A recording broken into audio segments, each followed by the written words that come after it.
आज की कहानी की शुरुआत होती है एक कपल को दिखाते हुए जिनके इरादे कुछ ठीक नहीं लग रहे हैं देखने से। दरअसल आज इन दोनों का प्लान है ग्रोसरी स्टोर को लूटने का, जिसके लिए पूरी तैयारी के साथ है। हालांकि जब पूरा स्टोर लूटने के बाद भी जोडी का मन नहीं भरा, क्योंकि उसने कैशियर के पीछे रखे एक बॉक्स को देख लिया और जिद करने लगी कि उसे खोलो। लेकिन वो कैशियर उसे आगाह करता है कि उसमें वो नहीं है जो वो उससे चाहिए, इसीलिए उसे मत खोलो। लेकिन जोडी के मन में लालच था, इसीलिए उसने उसे खोल दिया। तभी एक गोली की आवाज आई। हम सीधा पहुंच गए एक वीराने जंगल में, जहां एक सहमी सी अकेली लड़की जो न जाने कब से यहाँ भूख के कारण भटक रही है। आगे पीछे उसके कोई नहीं था, न जाने क्या हुआ था उसके साथ अतीत में जो अभी इस हाल में है वो। लेकिन फिलहाल अभी उसे अपने सामने एक लकड़ी की झोपड़ी दिखाई देती है। वो फौरन उसके अंदर चली गई, जहाँ समांथा को खाने से भरा एक बैग दिखा। जो कुछ भी था उसके हाथ लगा, उसे वो खाना शुरू कर देती है। लेकिन तभी बाहर से किसी की डरावनी आहट सुनाई दी। कोई तो है जो इस तरफ बढ़ रहा है। इस डर के चलते समांथा वहां रखे एक बेड के नीचे छुप गई। तभी वो शख्स अंदर आया। हाथ में उसके एक कुल्हाड़ी थी, पर वो कौन था ये हम नहीं देख सके। उसने अपने खाने का बैग उठाया और चुपचाप चल पड़ा। नीचे छुपी समांथा चुपचाप सहमी सी छुपी रहती है। जब कुछ समय बीत गया तो उसने निर्णय लिया कि अब उसे यहाँ से बाहर निकलना चाहिए, इसीलिए वो फौरन भागने का फैसला करती है। लेकिन तभी अचानक उसकी टक्कर उसी आदमी से हो गई जिसका नाम टॉम था। लेकिन वो उसे कोई नुकसान नहीं पहुंचाता, बल्कि वो तो उसकी मदद करता है। जो देख समांथा उससे माफी मांगती है कि उसने उसके बैग से खाना चुराया, क्योंकि वो 2 दिन से भूखी थी। दरअसल उसकी कार खराब हो गई है बीच रास्ते में, तो उसका हस्बैंड पास के ही पेट्रोल पंप पर गया मदद के लिए, लेकिन अभी तक वो लौटा ही नहीं। इत्तेफाक की बात यहाँ ये थी कि टॉम की कार भी खराब हो चुकी है, बल्कि वो तो यहाँ 3 दिन से फंसा हुआ है। अब ये सुनते ही समांथा घबरा गई और कहा कि उसे जाना होगा अपनी पति के लिए, हो सकता है कि वो आ गया हो। तो टॉम भी उसके साथ जाता है, लेकिन वहां कोई नहीं था, इसीलिए दोनों वहां एक नोट छोड़ देते हैं। कुछ गर्म कपड़े लेकर वापस उसी झोपड़ी में आ गए। अब रात होने पर यहाँ का तापमान बहुत ज्यादा गिर जाता है, इसीलिए टॉम उसे कंबल ओढ़ने को कहता है, जो वो कार से लेकर आई थी। पर उसे ये समझ नहीं आया कि उसका पति उसे ऐसे बीच जंगल में अकेले छोड़कर क्यों चला गया। साथ लेकर भी तो जा सकता था। तो समांथा ने बताया कि वो प्रेग्नेंट है, इसीलिए उसने ऐसा किया होगा। ये सुनने पर टॉम उसके बेड पर सोने को कहता है और खुद जमीन पर सोने की बात करता है। सोने से पहले उसने उसे पीने का पानी दिया, जो कि वो पास में बह रही एक झील से लेकर आया था। लेकिन अजीब बात यह थी कि अगले दिन जब वो वापस गया तो वो झील का नामो निशान ही नहीं था। पर इन्हीं उलझन भरे सवालों को लेकर दोनों सोने के लिए चले जाते हैं। बीच में समांथा को एक बुरा सपना भी आता है, जिससे कि सुबह उसकी जल्दी आंख खुल जाती है। लेकिन आसपास उसे टॉम कहीं दिखाई नहीं देता। बाहर गई तो उसे एक सफेद बालों वाली लड़की बेहोश पड़ी मिली। फौरन वो उसे लेकर झोपड़ी के अंदर आई। इधर टॉम अपनी कार में से कुछ फ्यूल निकालता है ताकि वो उसे समांथा की कार में डाल दे, जिससे वो लोग यहाँ से निकल सके। इधर इस तरह उस सफेद बाले वाली लड़की को होश आता है। तब हम पहचान पाते हैं, अरे ये तो जोडी है, वही ग्रोसरी स्टोर पर चोरी करने वाली लड़की। पर ये यहाँ कैसे आ गई? अब जब उसने समांथा को देखा, सोचा कि ये कोई गलत औरत है और ये जगह उसी की है। तो समांथा ने उसे पूरी दास्तान बताई, लेकिन अब भी उसे उस पर यकीन नहीं हो रहा है, इसीलिए गुस्से में वो झोपड़ी से बाहर चली गई। इस दौरान टॉम फ्यूल लेकर आ रहा होता है तो अचानक 2 बारी गोली चली, जिससे वो इतना ज्यादा डर जाता है कि उसके हाथ से वो फ्यूल गिर जाता है। उसने आवाज लगाई, क्या कोई आस पास है? पर यहाँ कोई नहीं था, इसीलिए वो वापस आ गया।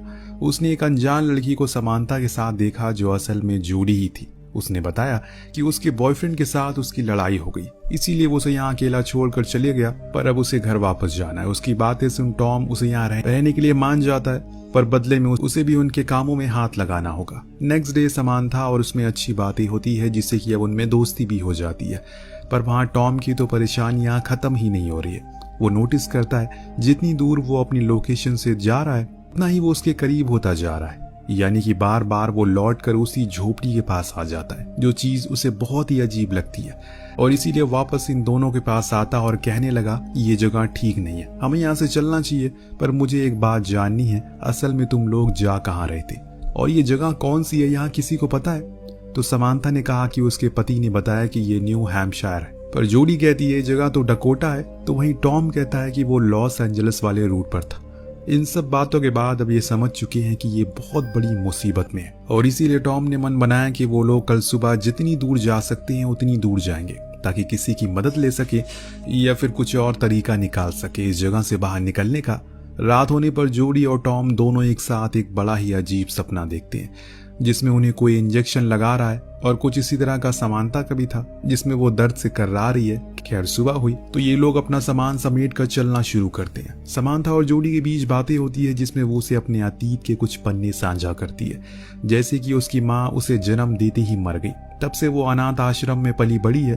तभी अचानक उसके पैर पर एक चीज टकराई और वो गिर पड़ी। उसी समय उसके जेब से पैसों की गड्डी गिरी, जिसे देख टॉम अचंभित हो गया और जल्दी ही पूछा कि इतने पैसे तुम्हारे पास कहाँ से आए। जवाब में कहा कि ये उसकी खुद की सेविंग है जो उसने अपने बॉयफ्रेंड के साथ रखी थी, पर जाते टाइम उसने उसे ले ली। तभी समानता की नजर उसी चीज पर पड़ी जिसे जोडी टकराई थी। ये एक हैंडल था। जब टॉम ने अपनी कुल्हाड़ी से उसे तोड़ा तो वो असल में एक जर्मन बंकर होता है जिसके अंदर सारी जंगी सामान रखे थे और कुछ कैन फूड भी थे जिस पर नाजी आर्मी का सिंबल बना था। यहाँ समानता बताती है कि उसके पिता पहले युद्ध लड़े थे, इसीलिए उसके घरों में ऐसे सामान काफी आते जाते रहते हैं। टॉम उन सभी कैन को बाहर लाता है और फिर दोनों को लेकर बाहर आता है, लेकिन परेशानी की बात ये थी कि ये फिर उसी केबिन के पास आ गए थे। अब इनके हिसाब से तो ये सीधा चल रहे थे, पर शायद इनके हिसाब से कुछ भी यहाँ चलने वाला नहीं है। अगले पल हम देखती हैं कि तीनों ही डिनर करते हैं। दिन दोनों लड़की आपस में बातें करती होती है तो जॉडी समानता से सच कह देती है कि वो चोरी करती है क्योंकि उसके अलावा उसके पास कुछ करने को नहीं है, वो पढ़ी लिखी नहीं है। समानता ने उसे गुजारिश की क्या वो उन पैसों को दोबारा देख सकती है जो उसने लूटे थे, क्योंकि इतने पैसे उसने आज तक कभी नहीं देखे। तो जॉडी खुशी खुशी उसे वो पैसे दिखा देती है, जो देख उसे हंसी आ गई क्योंकि ऐसा लगा कि वो मजाक कर रही है, क्योंकि उस पर स्टैम्प 1984 का था। उसके हिसाब से वो पैसे फ्यूचर के हैं, पर जॉडी ने कहा कि नहीं, वो 1984 ही में रहती है, लेकिन समानता के हिसाब से ये साल तो 1964 का है। अब ये सब कुछ बहुत ही अजीब था, यानी कि दो औरतें हैं, सेम जगह पर हैं, लेकिन डिफरेंट टाइमलाइन से, अलग अलग समय से। अब जब टॉम आया तो उसे भी यही सवाल किया गया कि वो किस साल से है, तो वो कहता है कि वो 2011 से है। अब ये सुनने के बाद उन दोनों ने अपनी पूरी कहानी बताई। पहले तो टॉम को ये सब मजाक लगा, लेकिन उनके शब्दों के भारीपन को देखते हुए वो समझ गया कि जरूर कुछ तो गड़बड़ है। इतने में अचानक बाहर से गोली चलने की आवाज आई। कौन बार बार गोली चला रहा है? जब देखा गया तो पता चला कि वो कोई अनजान शख्स है जिसके हाथ में बंदूक है। इन्हें मदद की जरूरत थी, इसीलिए वो बाहर आया। उसे कहने लगा कि वो लोग मुसीबत में हैं, पर वो आदमी जर्मन में कुछ बोलने लगता है जो वो समझ नहीं पाया, लेकिन इतना वो समझ गया कि वो उस कुल्हाड़ी को फेंकने को कह रहा है। इसीलिए उसने वही किया। जब उसकी आंख खुली तो अगले क्षण वो तीनों ही कैद थे और वो जर्मन गायब था। अब उन्हें कहीं ना कहीं ये समझ आने लगा है कि हो सकता है कि उन्हें समय यात्रा की हो। वो तीनों ही कैद थे और वो जर्मन गायब था। तो सुन सबसे पुराने सन की समानता ने पूछा क्या 2011 तक समय यात्रा मुमकिन हो चुकी है? तो टॉम कहता है कि नहीं, ऐसा कुछ नहीं बना था। थोड़ी देर बाद वो जर्मन लौट कर आया तो टॉम की रस्सियों को खोल दिया, फिर बाहर ले जाकर उसे खूब मारा पीटा। दिन अंत में उसे एक पेड़ से बांध दिया। फिर वो अंदर आया और उन लड़कियों से पूछने लगा कि वो कौन है और कहां से आई हैं। तभी उसकी नजर जॉडी के लॉकेट पर पड़ी, जिसके बारे में वो उसे पूछने लगा। सिर्फ समानता ही थी जिसे जर्मन आती है, इसीलिए वो उसे समझाती है कि वो लॉकेट उसकी माँ का है और वैसे ही सेम उसके पास भी है। तब वो जर्मन नागरिक गुस्से में अपने गले में पहना वही सेम लॉकेट दिखाता है जिसमें एक औरत की तस्वीर थी जो हूबहू समानता की माँ की तरह लग रही है। चीजें अब धीरे धीरे करके और परेशान करने लगती है, लेकिन आप बने रहिए क्योंकि इसका अंत आपको हिला कर रख देगा। अब वो दोनों लड़कियों को लेकर बाहर आता है तो समानता टॉम से पूछती है क्या उसके पास भी ऐसा कोई लॉकेट है, लेकिन वो इनकार करता है। इस बीच वो अनजान आदमी ये भूल चुका था कि टॉम ने खुद की रस्सी खोल ली है। अगले पल अब उस हाल में है जिस हाल में उसने इन तीनों को रखा था, पर वहीं खड़ी ये तीनों अपनी ही कश्मकश में डूबे हुए हैं, क्योंकि कहीं ना कहीं उन्हें ये गुत्थी सुलझती हुई नजर आ रही है। समानता का कहना था कि उस आदमी के पास जो लॉकेट है उसमें जो तस्वीर है वो उसकी माँ की है। वो टॉम ये मानने को राजी नहीं था, पर जब जॉडी ने कहा कि वो तस्वीर वाली औरत उसकी नानी है तो उसके तो होश उड़ गए। यहाँ उस अनजान आदमी का नाम भी पता चलता है जो हमें समानता बताती है। उसका नाम था जो असल में उसके पिता थे। पर सिर्फ यही नहीं, जब समानता ने जॉडी से उसकी जन्म की तारीख पूछी तो उसने बताया कि 3 जून 1964।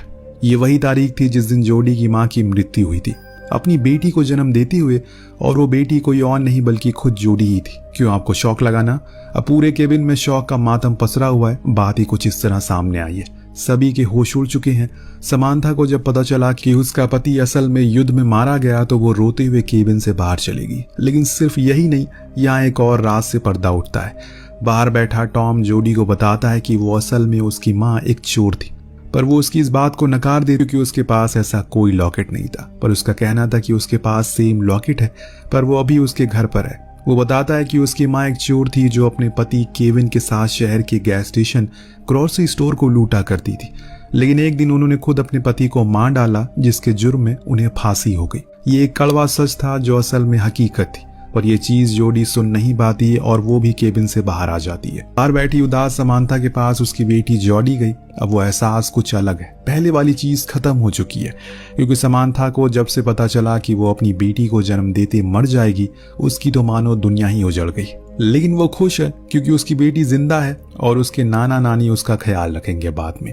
लेकिन जोडी ने बताया कि नाना नानी उस पर बहुत अत्याचार करते हैं और हमेशा भूखा रखते हैं, इसीलिए उसने बचपन में ही उसे घर छोड़ दिया।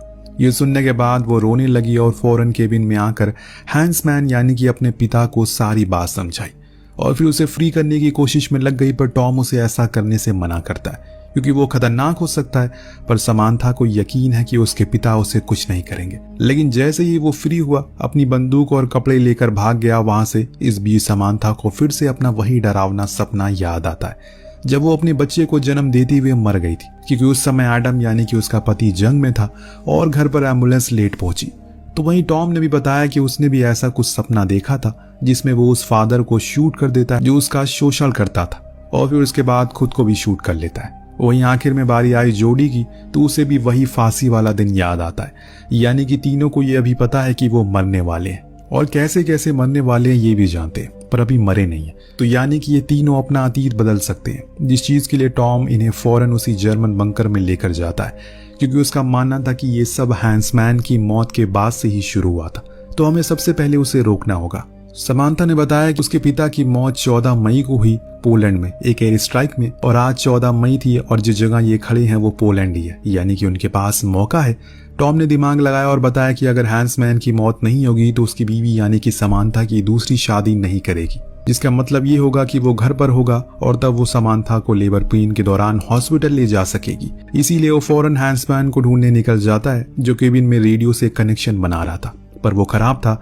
तो समांथा ने उसे एयर स्ट्राइक के बारे में बताया, पर वो उसकी एक नहीं सुनता और भागने लगता है। तब टॉम उसे रोकने की भरपूर कोशिश करता है, लेकिन इसी में एक भयानक गलती हो जाती है। हैंसमैन ने गोली चला दी जो जाकर लगती है सीधा जोडी को। वो तो भाग जाता है, लेकिन ये दोनों घायल जोडी को लेकर केबिन में आते हैं।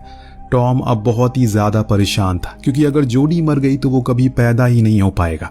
मुझे उसे किसी तरह करके रोकना होगा, इतना बोलकर वो हैंसमैन को पकड़ने के लिए चला जाता है। इधर समांथा अपनी बेटी को जिंदा रखने की पूरी कोशिश करती है, इसीलिए ईश्वर ने कभी किसी इंसान को ये ताकत नहीं दी कि वो खुद के अतीत को कल को देख सके, वरना वो कुदरत की बनाई चीजों से छेड़छाड़ करना शुरू कर देगा, जिसका अंजाम बहुत ही भयानक हो सकता है। टॉम ने हैंसमैन को ढूंढ तो लिया, लेकिन वो हर बारी उसके चंगुल से भाग जाता है। लेकिन उसे एक बात देखी, वो कहीं भी भागे बार बार उसी केबिन के पास आ रहा था, इसीलिए वो भी अब उसी केबिन के पास चला गया जहां अब दोनों आमने सामने थे।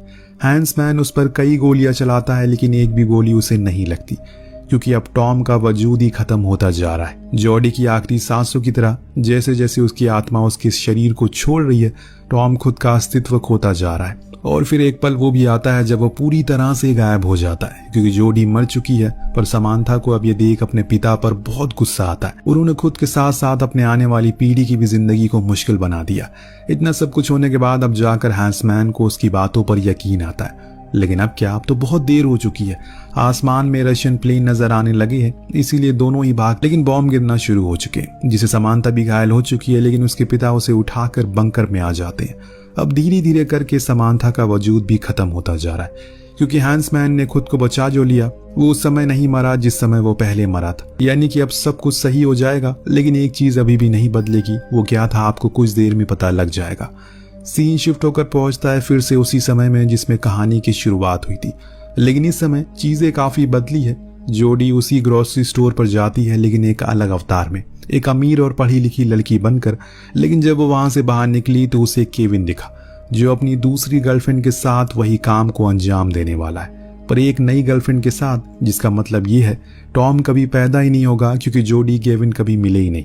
और ऐसा इसलिए हुआ क्योंकि समांथा अभी जिंदा है, जिसे हम अगले सीन में देखते हैं, जिसके हाथ में अपने पिता की अस्थियां हैं, जिन्हें मान सम्मान के साथ उसने श्रद्धांजलि दे दी 1964 में। अंत में आप फिर से उसी स्टोर में देखते हैं जहां केविन की नई गर्लफ्रेंड अमेली ने सब कुछ लूट लिया, लेकिन अंत में उसकी भी लालच खत्म नहीं हुई और उसकी नजर कैशियर के पीछे रखे उस बॉक्स पर पड़ी, जिसे खोलने को उसने कहा, लेकिन कैशियर ने उसे आगाह किया अगर वो अंदर गई तो अब कुछ भी नहीं सुधर पाएगा। पर वो नहीं मानी और बूम में गोली चली, जिसके साथ ही कहानी का यही पर अंत होता है। दोस्तों, ये एक बहुत ही कमाल की कहानी है जो हमारे और आपके दिमाग को पूरी तरह से घुमा कर रख देती है। कहानी कैसी लगी हमें कमेंट करके जरूर बताएगा। मिलते हैं अगले वीडियो में। Thank you so much watching. Peace out.